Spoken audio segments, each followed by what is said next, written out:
All right, we are live and all set to go. Okay, great. Thanks, Jim. So my name is Paul Tagliaferri. I'm the chair of the Zoning Board of Appeals. It is June 28th and past the hour of 7 o'clock. This open meeting of the Zoning Board of Appeals is being conducted remotely, consistent with Governor Baker's executive order on June 16th, 2021, an act relative to extending certain COVID-19 measures and adopted during the state of emergency. All members of the Zoning Board of Appeals are allowed and encouraged to participate remotely. The order allows the ZBA to meet entirely remotely so long as reasonable public access is afforded so that the public can follow along with the deliberations of the meeting. The public is encouraged to follow along using the posted agenda unless the chair notes otherwise. Members of the public who wish to view the live stream of this meeting may do so by going to Northborough Remote Meetings on YouTube via the link listed on the agenda. Ensuring public access does not ensure public participation unless such participation is required by law. This meeting will feature public comment. All right, so we're going to go and have just take a quick roll call. Members, when I call your name, please respond in the affirmative. Mark Rutan. Here. Fran Backstrom. Here. Brad Blanchett. Here. Jeffrey Leland. You're muted, Jeff. Yeah, I didn't get you, Jeff. I don't believe he's muted, but it looks like his microphone's not connected. So Jeff, on the bottom left-hand corner, you can change the microphone inputs. So maybe you have an external microphone that's not being picked up. Can you hear me now? Yes. Here. Okay, and then Susie Sizlicka. Sorry, Here. I gotta get that one. All right, and then staff, when I call your name, please respond in the affirmative. Lori Connors. Here. And Robert Federico. Here. Okay, so first up, we are to consider the petition of American Sign Inc. for a variance for 2 new wall signs totaling 198 square feet on the property located at 10009116 Shops Way, Home Goods, map 106, parcel 7 in the industrial zoning district. And I believe, Fran, do you have a question? Mr. Chair, I just thought because we are still a 4-member board, you need to elevate one of the alternates to a voting member before we start the hearing. Okay, thank you. For this hearing, Jeffrey Leland will be a voting participant for this first agenda item. Thank you. All right, so Heather Dudko is in the audience. And I'm going to change to a panelist. Hello, Heather.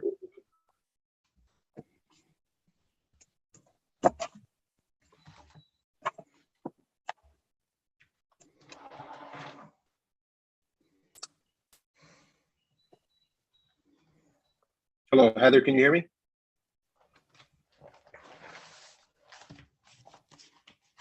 She's on mute. Oh, there we go. Hi. Hi, Heather. How are Hi. you doing? I'm good. How is everyone tonight?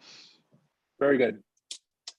So we're first up on the agenda is the variance for 2 new wall signs for Home Goods. If you want to just start off by just giving a brief overview of the application, and then we can go from there. Sure. For the record, my name is Heather Dudko, 27 Old Meeting House Road in Auburn, Mass. And for this project, I'm working with American Sign. So I did have one question. Do we need to present each case separately? It's they're both the same address and map and lot, but they're 2 different tenants. So I just wanted to know if I needed to go through both separately, or if we can kind of go through the arguments for both together. They should be done separately, I think. Yeah. Okay, sure. Great. Okay, so we'll start with Home Goods.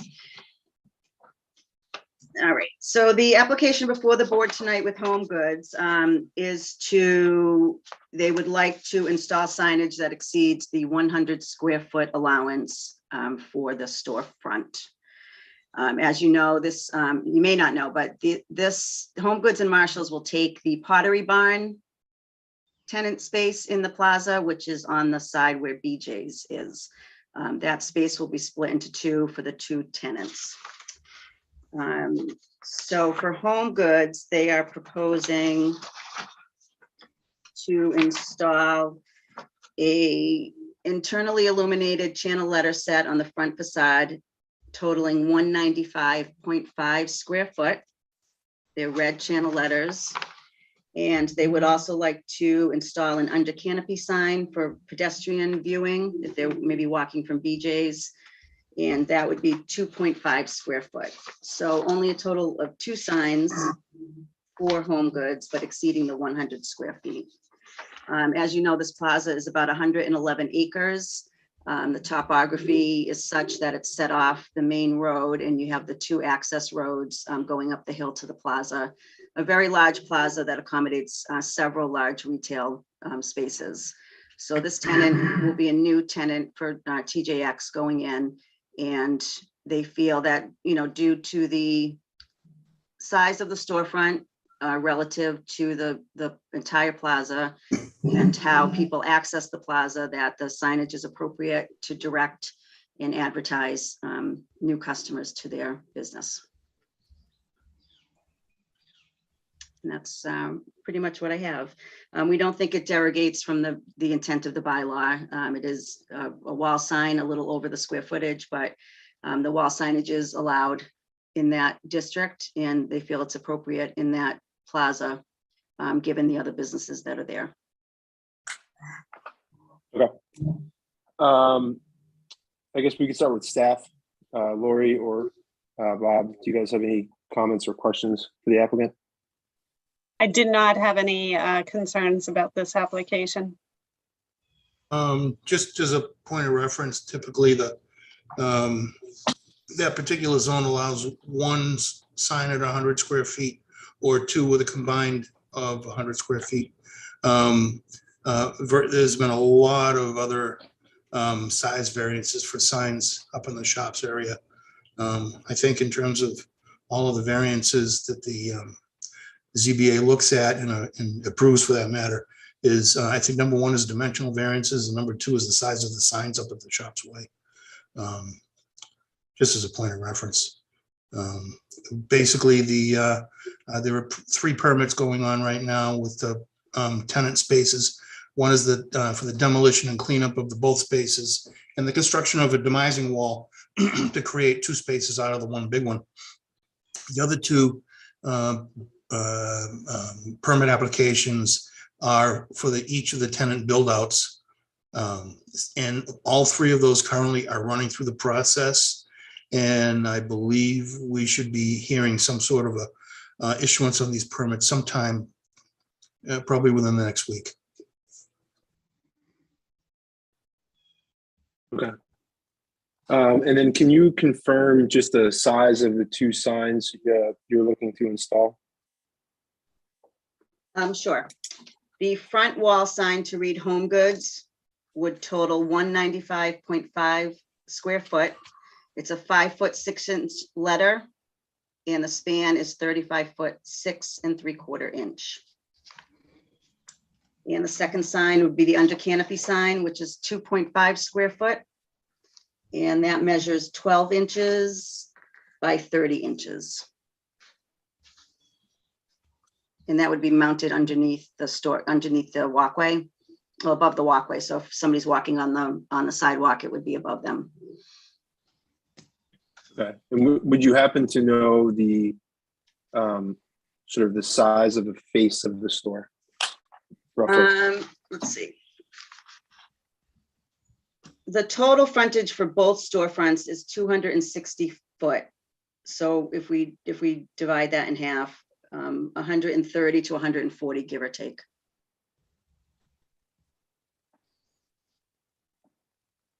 Okay. At this time, does anyone from the board have any questions? I think Fran won that battle. So Fran, you want to start? Thank you, Mr. Chair. Just quick question. I mean, there's a Home Goods in Westboro. Is the facade of this going to be similar to that where the Home Goods does take up the majority of the front of the building? They're all similar. I mean, I can't attest to what the actual storefront in Westboro is, but they do, if you look at the drawing that shows the front, they do they do try to have a similar like build out where it's, you know, I don't know how to explain it correctly, but where the entrance is, you know, they have like a rectangle Mhm. where they kind of create kind of a sign band there. They, with new builds, they all try to, I think they try to have a consistency and similar look. You know, if you have an existing store that's been there for a while in a smaller plaza, I think it would look a little different, but I think they do try to be consistent with how the facades look. All right, thank you. You're welcome. Mark, go ahead. Yeah, I noticed with the Marshalls, there are also two further signs that are, I assume, going down on the pillar or whatever that's advertising on the street. Is Home Goods also having signs down there? No, they try to, you know, TJX, they have several stores, several brands. So they do try to have a little differentiation between each of the stores. So Marshall's, you know, has blue with a little different. TJ Maxx looks a little different. Home Goods looks a little different. Home Sense looks different with their green and they have different coloring and they do more of a rectangle logo. So with each store, they do have different branding standards. So with the Home Goods, they do not propose the column, Right. the column signs.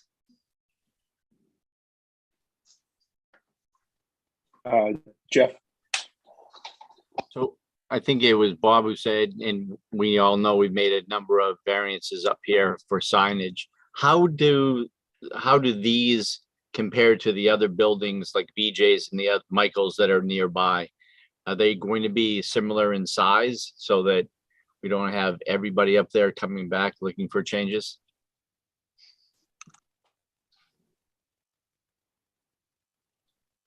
Is that directed to me or to Bob? Bob. I would be to whoever can answer it. I don't have an answer for that.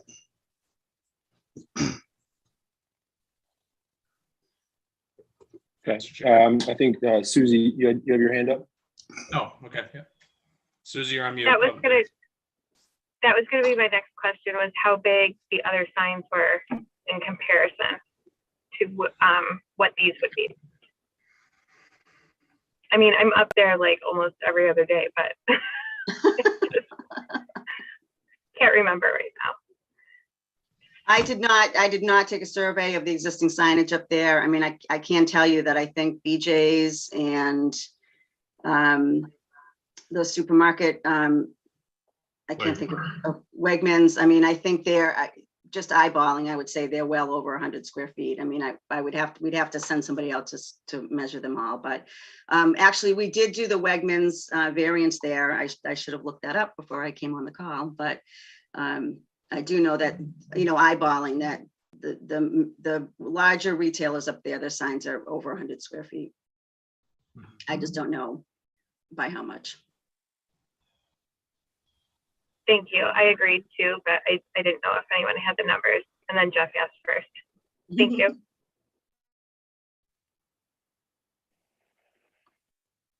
Mr. Chair? Brad, did you have a question? Or- Yeah, no, I have a few questions. First off, the sign for Home Goods, the sign for Marshalls, what you're asking for, is this, I have a marketing background, so I mean, I'm familiar, like branding is super huge, and we've dealt with this with other properties. The Home Goods and Marshalls signs you're asking for, are they consistent with the signage, the square footage of any sign? If I went to Home Goods in Milford versus Auburn versus Worcester, is this consistent with your current branding for TJX? Yes, and they do, like I said before, they need to take into consideration the storefront size of each location. You know, I know the one in, like, we have a TJ Maxx down the street in Auburn, and they're in a very, very small plaza. So their lettering, I mean, they do have big lettering, but they do try to take into consideration the proportion of the storefront with the lettering, and then the situation that the store is in. So if you're in a plaza that's right on the main street and you have a smaller storefront, proportionally the size will be a little smaller. But this plaza with the access roads that you go up, it's a very, very large plaza.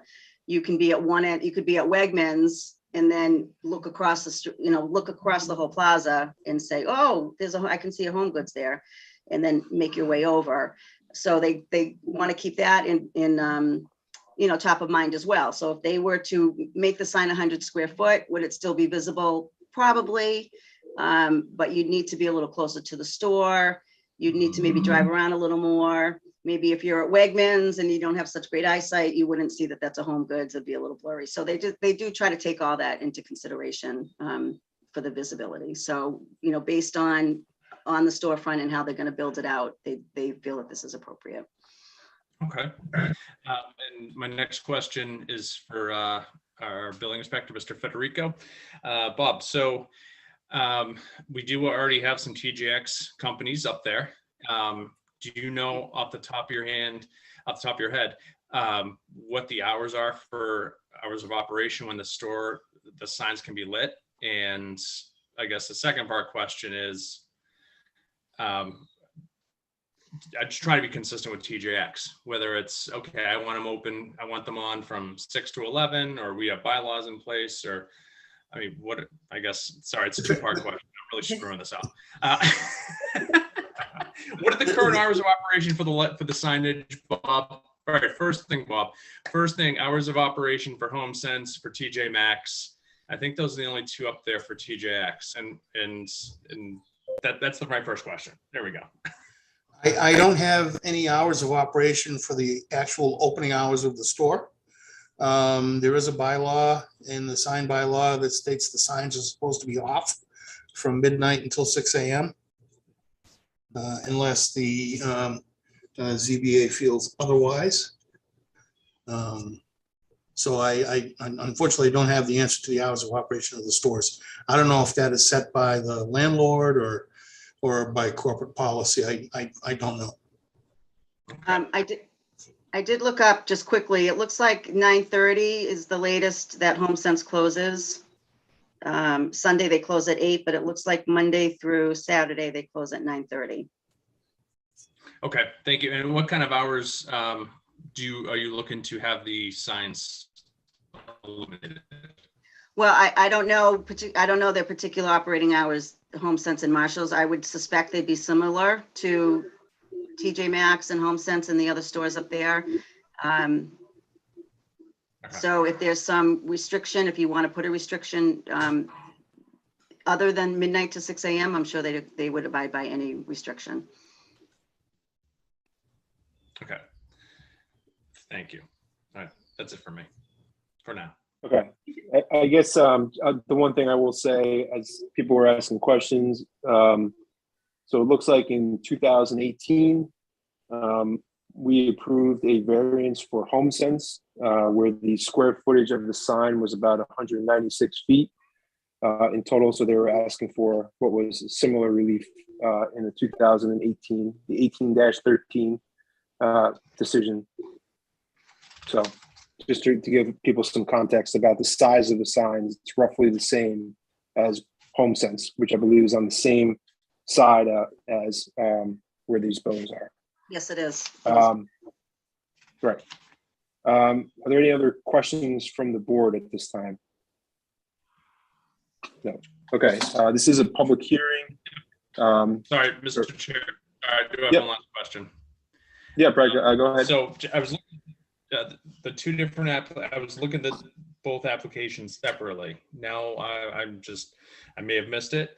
I apologize. They're both going into the Pottery Barn. Is it going to be one large sign in the front, or are you breaking them out into two different entrances? Two entrances, two tenant spaces.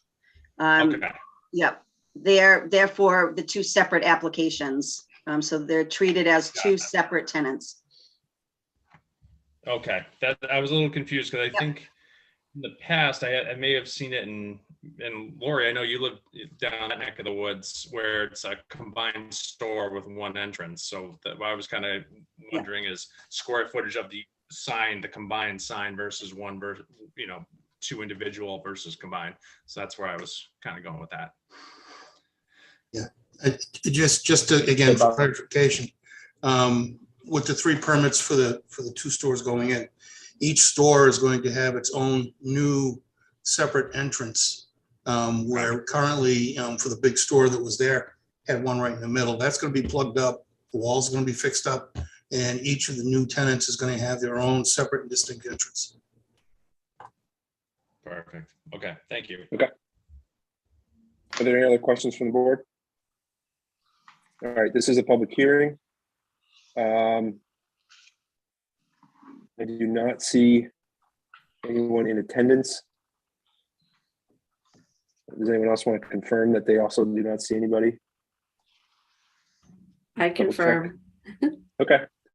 Okay, yeah, I mean, I don't really have any other questions at this time. Does anyone want to make a motion? Mr. Chair, I move that we Brad. close the, Oh, sorry, Fran, go ahead. okay, Mr. Chair, I move that we close the public hearing.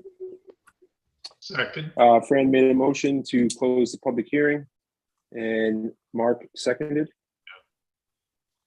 Roll call vote. Fran, Aye. Mark, aye. Brad, Aye. Jeff, Aye. and I am I as well. Okay, so we've closed that hearing. So for this next hearing, Susie, if it's okay with you, I'll make you the voting member on this one. To go ahead with the Thank you. rotating of the two alternates at this time. Hopefully by next meeting, we have someone who is a permanent member. But the next item on the agenda is to consider the petition of American Sign for a variance for a new wall sign under canopy sign and two column signs totaling 199.5 square feet on the property located at 1000-9116 Shops Way, Marshalls, map 106, parcel 7 in the industrial zoning district. Ms. Dudko, if you want to just give us a brief overview of the Sure. application. For the record, for this case as well, my name is Heather Dudko, 27 Old Meeting House Road in Auburn, Mass, representing American Sign. Similar to the home goods that was presented, this is a TJX company, and they would like to install signage that exceeds the 100 square foot maximum per tenant. As with the home goods, this will take over the pottery space barn. The pottery barn space is being divided into two tenants, and Marshall's will be the second tenant, and it'll be on the right side, the right end of the building. Marshall's is requesting a wall sign, 187 square foot, to read Marshall's. They are also requesting an under canopy sign at 2.5 square foot that reads Marshall's. And they would like to install two non-illuminated small column signs at 5 square foot each.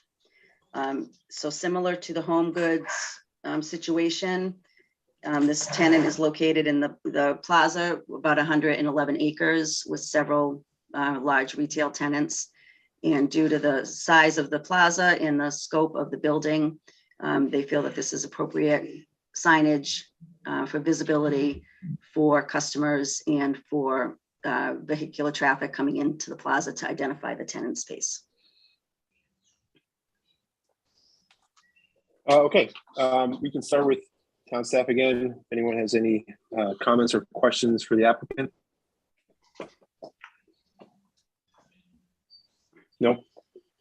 I guess I will confirm. So there will be 3 signs. One obviously large illuminated sign up on front, on top, and then 2 signs on 2 of the columns. Right. There will be no signs on the side of the building, nor the rear of the building. Actually, there'll be 4 Okay. total.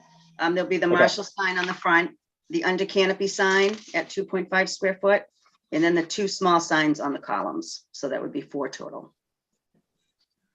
Okay.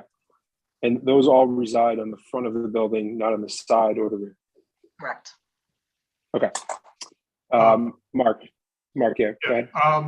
When you say the column sign, is that the column down by the road to advertise the, oh, that's not the column at the road? No. Oh, okay. Right at the storefront, there's 2 columns in front of the entrance, and they're just like a little plaque on the columns. Oh, okay, all right. Thank you for clarifying that. As a side note, they will be refacing the tenant panels in those huge ground signs. They will have presence on those signs. Okay. Okay. Susie, you have your hand raised? I just wanted to show there's a picture right here in the application of the column. Okay. Thanks. I don't know if you can see it well for my minivan camera handling. Okay.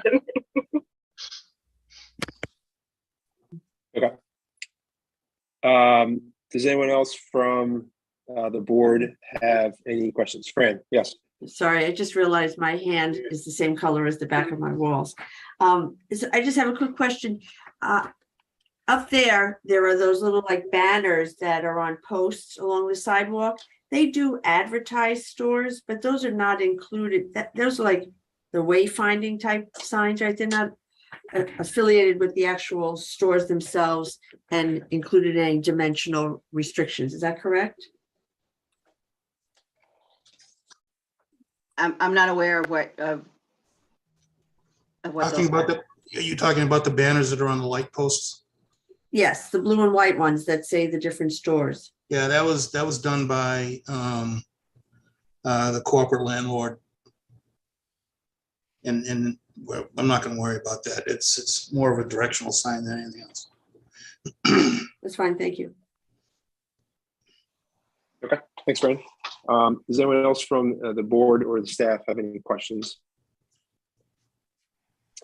Okay, this is a public hearing, and I believe that we still have not been able to attract any audience, unfortunately. So yeah, I guess at this time, if there's a motion to be made. Mr. Chair, Yeah, Brad, actually- go ahead. Yep. Yeah, sorry. I'm still trying to wrap my head around and I apologize if I missed it in the application. What kind of hours are you looking for to have the signs illuminated for both Home Goods? Well, Marshalls. We're talking about Marshalls now. So for Marshalls, what kind of hours of operation are they running, and what are you looking for as far as illumination sign? I did just look up TJ Maxx as well, and they have the same operating hours as HomeSense. So I would think that Marshalls and Home Goods would have similar operating hours, 8:30, 9 a.m. till 9:30 at night. I don't, as Robert said, there is a restriction in the bylaw, midnight to 6, that they need to be off.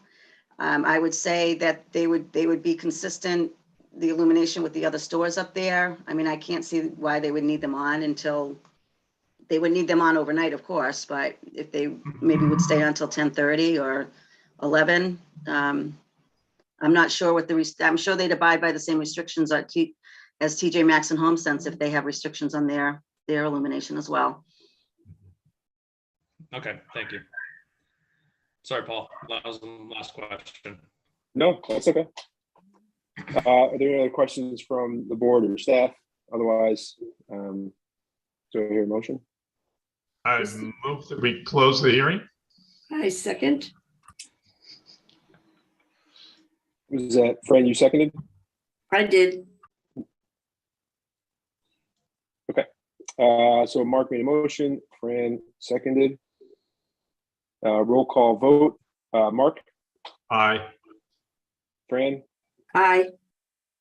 Brad? Aye. Susie? Aye. And I am an aye as well. Okay, great. Thank you very much. We'll have this decision probably shortly after this. Thank you. Thank you. Can I Thanks. stay on, Thank can I you. stay online to listen, or is that appropriate? Yeah, sure, that's fine. Okay. Yep, I'm just going to You move can- you over to an attendee. Okay, perfect. Thank you very much. Thank you. Have a good night. Thanks, Jim. So we could probably just, I guess, start with these cases. We could start with the Home Goods one first, I guess. So Jeff is voting on this one. Does anyone have any feedback, comments, concerns, thoughts? Jeff? Or Jeff, just go ahead. say, I feel this is consistent with the other permits that we've allowed. And since, especially the most recent one that you identified, Paul, I have no problem with it. Okay. Fran, did you have your hand raised at all with the comments? Pretty much just concur with Jeff. It's consistent with what the plaza is. I mean, you drive around there, you need to see where the stores are. And I think the lower ones for the walkability as well, I think makes a lot of sense. We need to do what we can to encourage people into these stores. Susie, you have your hand raised? I do. I agree. I think it's consistent and it's kind of self-contained up there.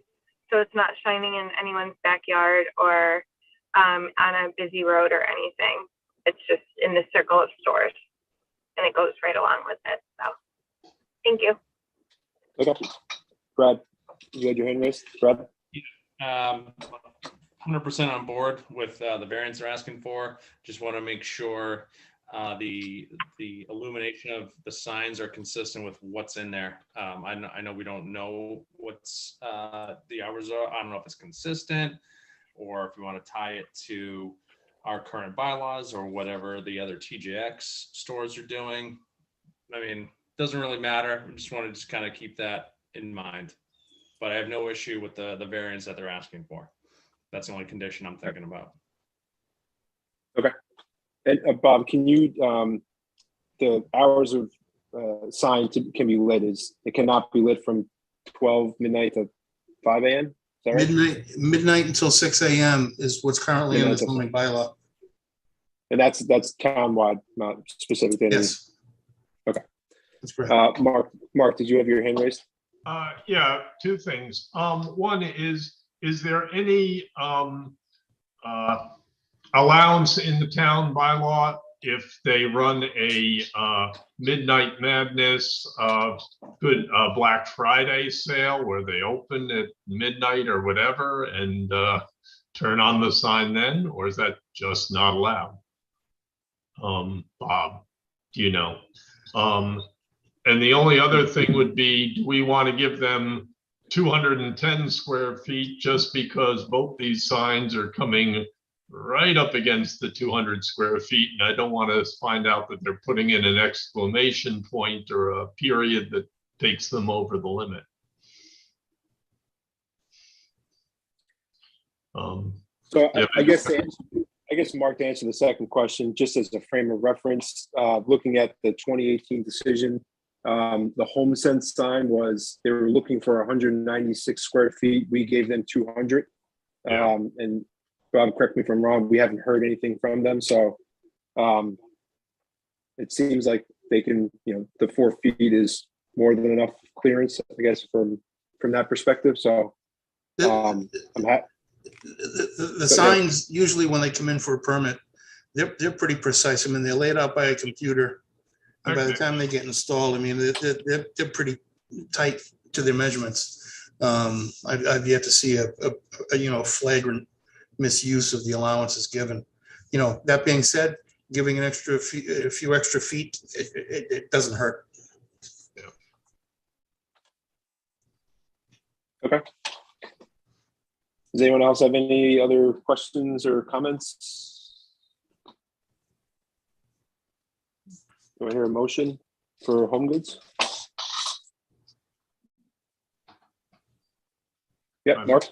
I motion that we grant a variance for a sign at 205 square feet, so an overage of 105 square feet for the Home Goods and I'm not even going to try to go for the address since they're both the same, and I'm sure Lori can fill that in for us. Are we going to distinguish these two properties with different addresses? Because right now they are one property, aren't they?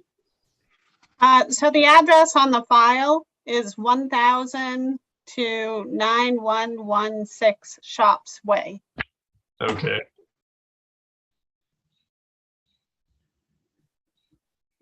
And they're both Okay. consistent for the Marshalls and the Home Goods. The fire department does have specific numbers for their tenant spaces. this being a situation where they've got one tenant space, it's going to be broken into two. I don't know if those numbers have been established yet. Okay. But certainly, if I reference the fact that it's the Home Goods at this current address, that will, does that get modified in the decision or when they assign the address? I can reach out to the firefighter, the fire chief tomorrow and see what he's going to want to say about it. I do have a meeting with him so I can see what he'd like to do. Okay. But that's my motion. Second, Okay, Mark made a motion, Jeff seconded. And Mark, to confirm, it was how much relief? 205 square feet. 205. Okay. All right, so Mark made a motion, Jeff seconded for 205 to grant the variance. Roll call vote. Mark, Aye. Jeff, aye. Fran, Aye. Brad, Aye. and I'm an aye as well. All right, thank you. All right, next up is the Marshalls. Looking for 199.5 square feet, which is approximately 99 and a half over the allotted 100 allowance. The only difference here is they will have 4 signs, 1 main sign, 2 in the columns, and then 1 under canopy sign. Does anyone have any comments or concerns on this one or questions? No. All right. I mean, I guess I'll just say, you know, the fact that there's going to be no signs on the side of the building facing towards another building or on the back, I think is appropriate. And similar to the case we just heard and the case we had a couple of years ago, and even the Old Navy sign, which is approximately 200 square feet as well. It's consistent with the property. If no one has any other questions or concern, open for a motion. No, Paul, I thought that was a great question. That was something I was thinking about in the back of my head as well, because I know we've had applicants up there looking for signage on the side, the back, etc. So I appreciate you asking that.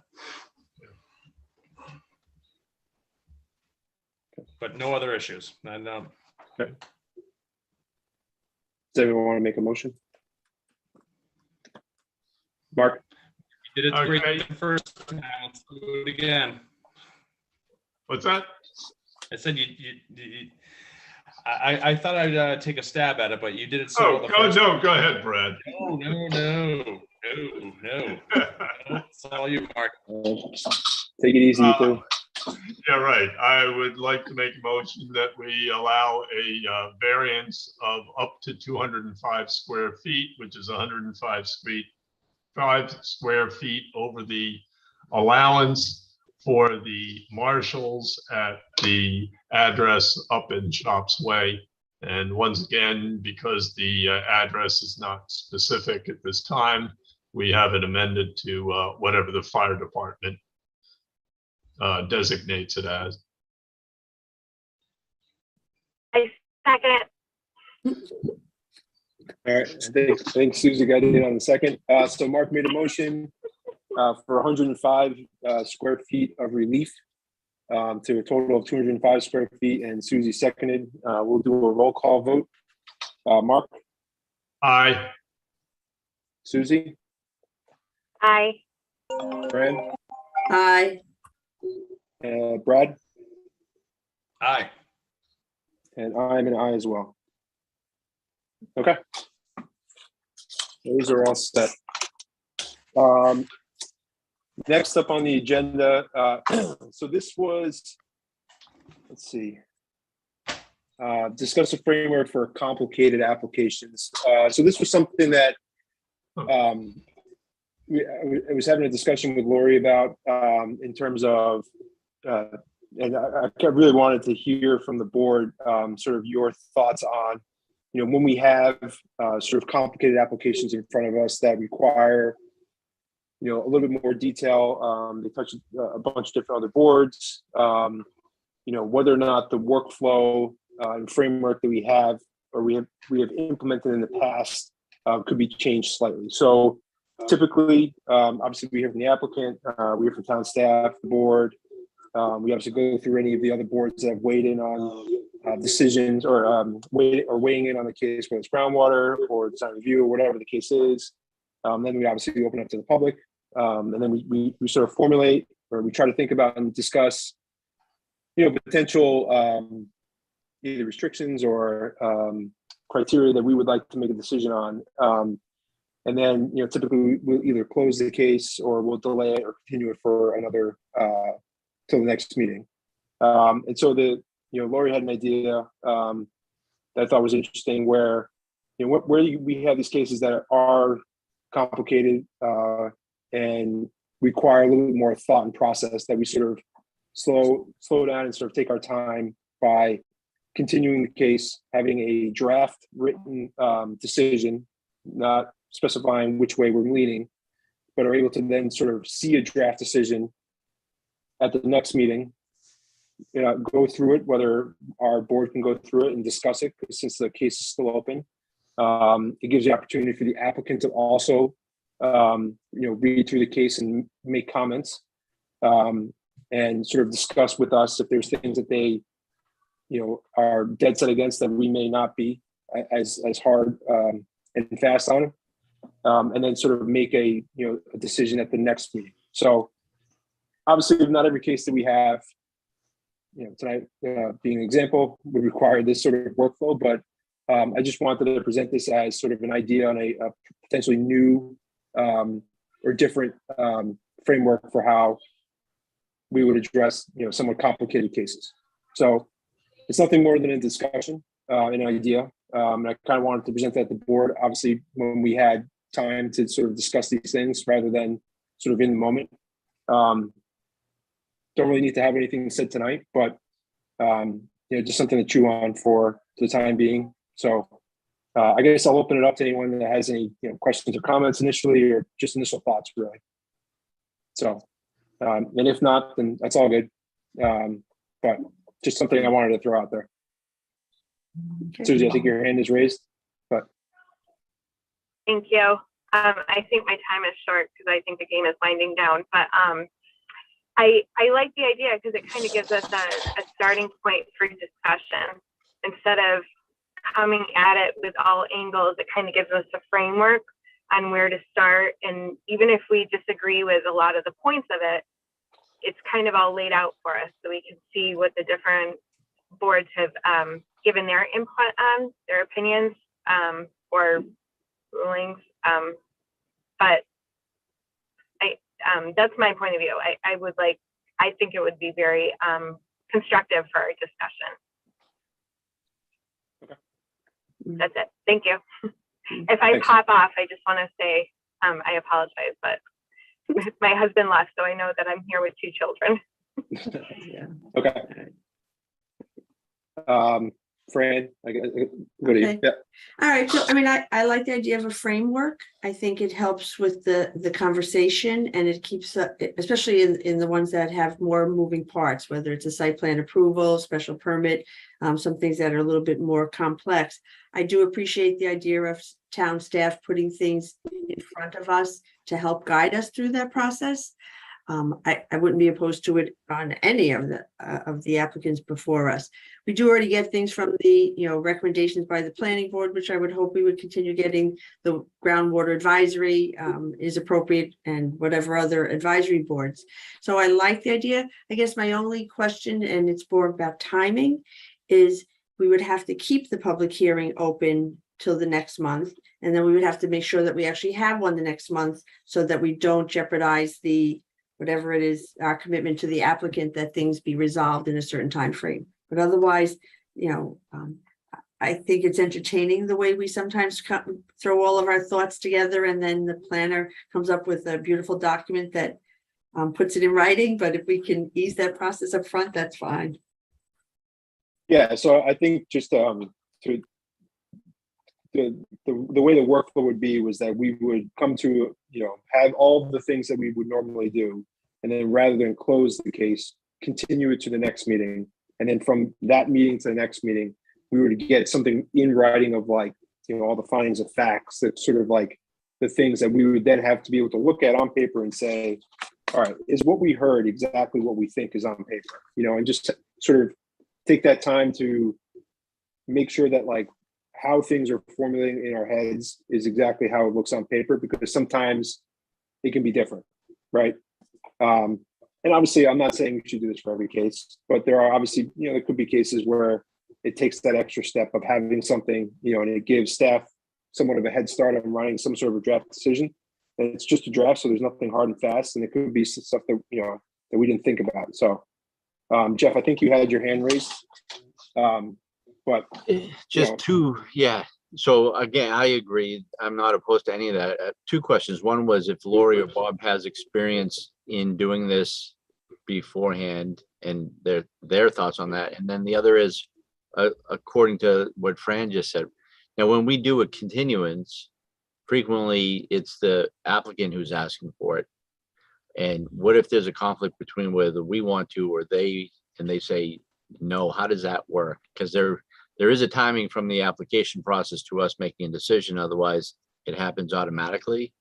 So I just wonder how that would work into it if it was something somewhat contentious. Sure. I can answer both questions. I'll take the first one first. So I've been a planner, a town planner for about 19 years now, and I've always done it this way. And it does work pretty well. One of the things that is my goal is to ensure that you folks are comfortable with the decision, mitigation of impact. So this particularly goes to those projects that require site plan review. So if there are, that way we can, you know, I can propose to you a condition, and then it provides you with the opportunity to discuss it and wordsmith it and decide that it's a condition that you're really happy with, or you would like some modifications. So one of my goals is to help the town avoid litigation. And sometimes it's unavoidable, but other times it is avoidable. And, you know, like I said, maybe a situation where otherwise you'd be inclined to deny, but because you've worked so hard and discussed the mitigation of impacts, you feel more comfortable with an approval. So that could be an avoided litigation because now the applicant isn't going to file an appeal. And then on the opposite opportunity, an abutter may have the opportunity to see how their concerns are being addressed by the board. So it provides them the opportunity to express their feedback on a potential condition while you're still able to listen to that feedback. So I personally have found it helpful. I think the boards I've worked with have found it helpful, but of course I am your staff person and I am here to work for you and do what you want. So it is an approach that I offer to you, and I'm happy to get your feedback. As to your other question, for special permits, you have 90 days from the close of the public hearing. So we have a certain period of time within which the public hearing has to start. I believe it's 65 days. So as long as we start the public hearing within that time frame, the public hearing could actually go on for months and months. Not that I suggest that we do that. But then you could even close the public hearing and come back to another meeting 30 days from then, and you're still within that 90-day window. So you'd still be safe by doing that. Great. Thank you. Okay. Yeah, I mean, that's really all I had was that. It was just kind of, I wanted to just kind of broach the subject, discuss it, see if there was any, you know, particular opinions or whatever, but that's really all I had for that agenda item. So, and obviously we can discuss it further down the road or whatever, but I just wanted to sort of just see what people thought.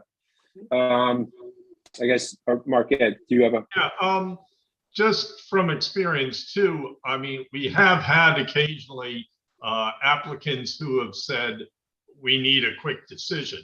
And in that case, you know, we usually have accommodated them one way or another, where they say, yeah, we would have liked further input, but if you want us to decide tonight, we will decide tonight.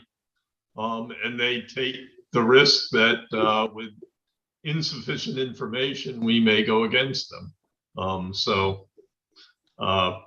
You know, any applicant who doesn't want the continuance is always welcome to say, no, we want it to be wrapped up, and good luck. All right, that's a good point.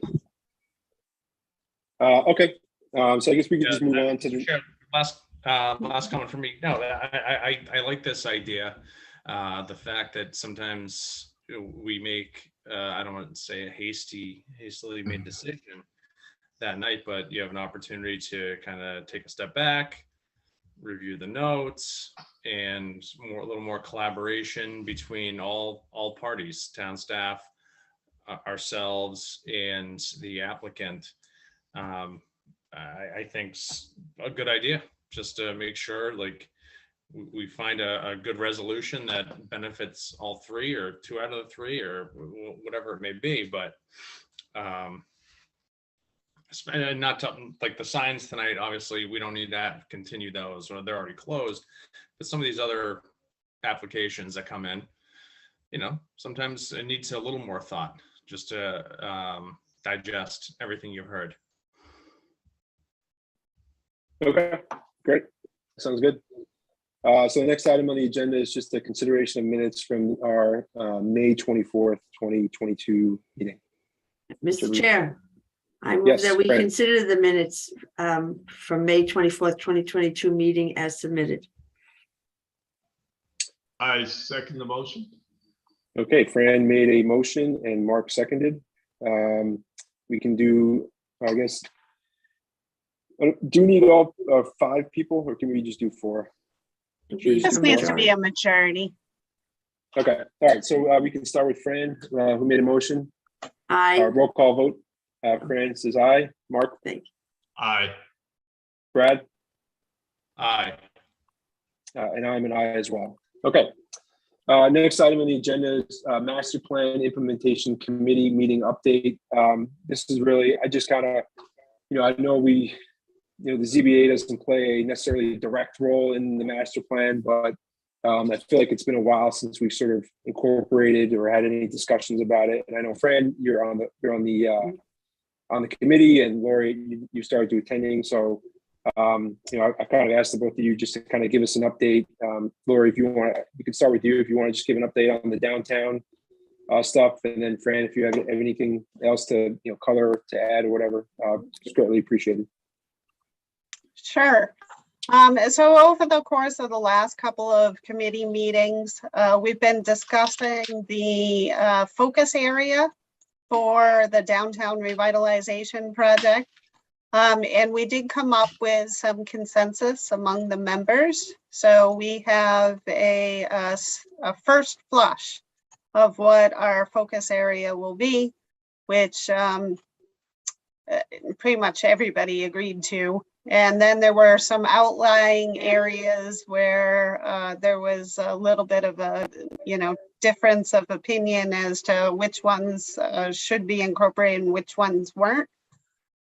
So the idea at this point is to present the suggestions to the consultant and have the consultant who's hired help us refine that and come up with a formal focus area, like a final version.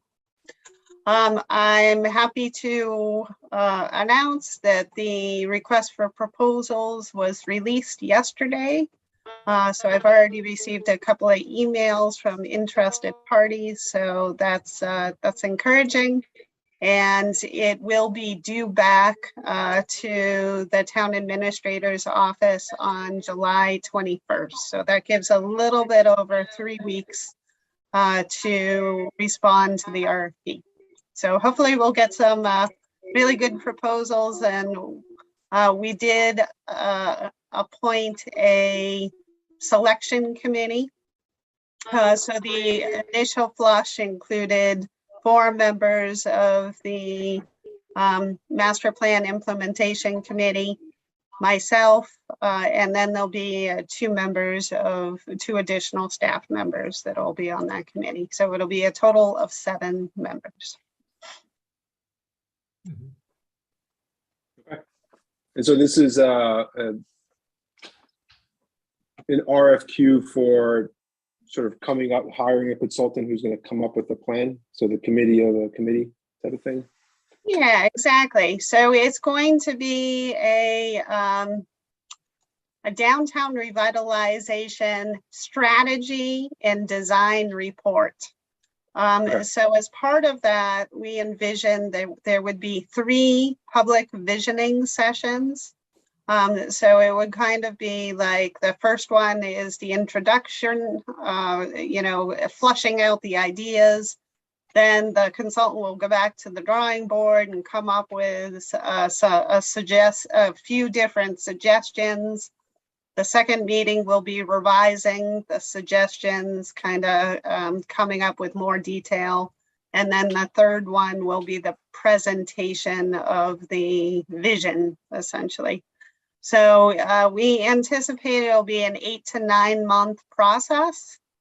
And then at the end of it, we will have really a vision to go forward with. We'll have some suggestions possibly on some zoning changes.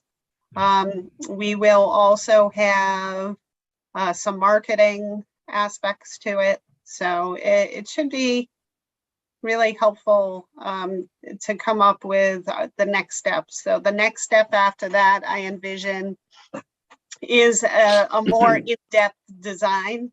So it'll probably be a multi-phase project.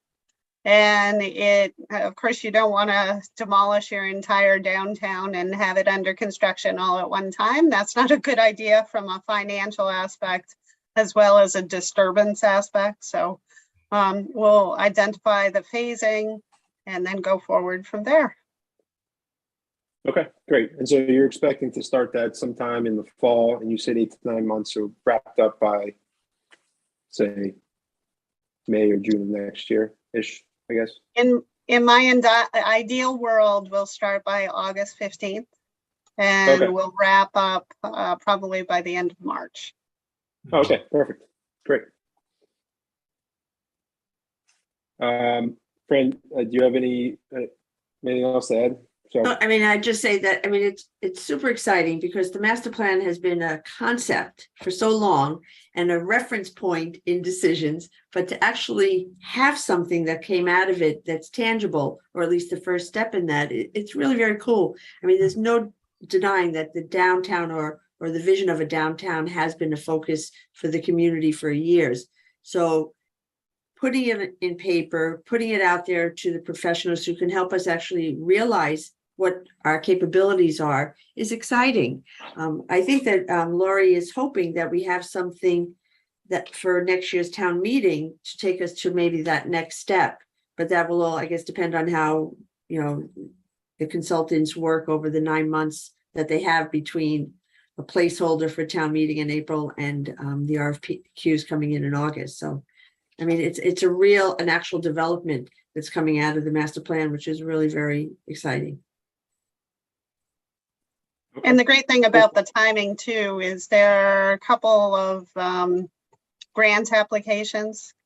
Of course, we'll be getting a new governor, so who knows what the grant programs will be going forward. But if they stay consistent, then the timing will work out beautifully for a couple of the funders who would pay for a design. So that's good. okay, that's great. That's awesome. I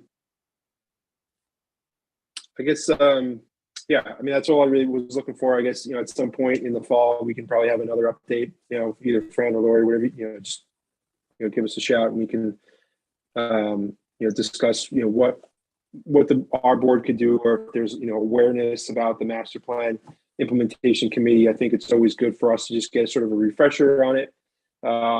Things to sort of focus on as we see things come in, or if there's ideas, we can sort of, pitch those along to other boards. I don't know if anyone has anything or questions for Lori or Fran about the MPIC.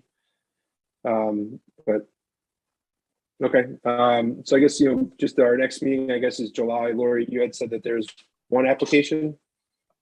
Yes, we did Oh, receive one application. The Doggy Den is interested in moving location. So they will be before us for their proposal for their new location. So there would be a Okay. special permit because they're classified as a kennel. Okay. And are there other boards that they need to go in front of before our meeting? I assume groundwater or, They are within the groundwater district. okay.